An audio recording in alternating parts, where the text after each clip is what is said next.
Барлықтарыңызға қайырлы күн достар, сіздермен Роза. Бүгін сіздермен тауық қанаттарынан осындай қызартып әдемі пісірудің жолын көрсетемін. Тауық қанаттарын пісіру үшін ең алдымен жуып аламыз, артық жерлерін алып тастаймыз, яғни қанаттың ұштарын кесіп алатын боламыз. Оны жеуге болмайды. Дәл осындай видеодағындай жасайтын болсаңыздар, крылышкаларыңыз өте дәмді, өте сочный болып пісетін болады. Бізге құрамына кіретін заттар 130 грамм майонез, дәміне қарай тұз, 2 чайный ложка паприка, 1 чайный ложка қызыл бұрыш. Барлығын араластырып 30 минутқа тоңазытқышқа салып қоямыз. Дайын болған крылышкемізді қызып тұрған пеште міндетті түрде пісіріп аламыз.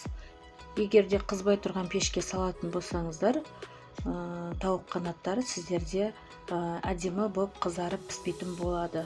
Сол себептен қызып тұрған пешке салып пісіруге сіздерге кеңес беремін.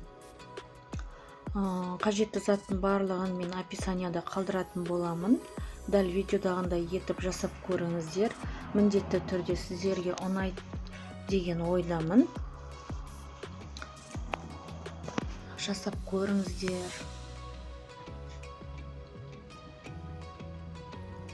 Дайын болған крылышкемізді 190 градуста 30-35 минутқа немесе 40 минутқа пісіретін боламыз. Мен өзім 35 минутта пісіріп алдым. Әркімнің пеші әртүрлі болып келеді. Сол себептен шпачканың көмегімен крылышкенің ортасын тексеріп отыруға кеңес беремін. Арасынан қан шықпауы тиіс болады. Астарыңыз дәмді болсын. Менің каналыма тіркеліп, лайк басуды ұмытпаңыздар. Сіздермен болған Роза. Сау болыңыздар.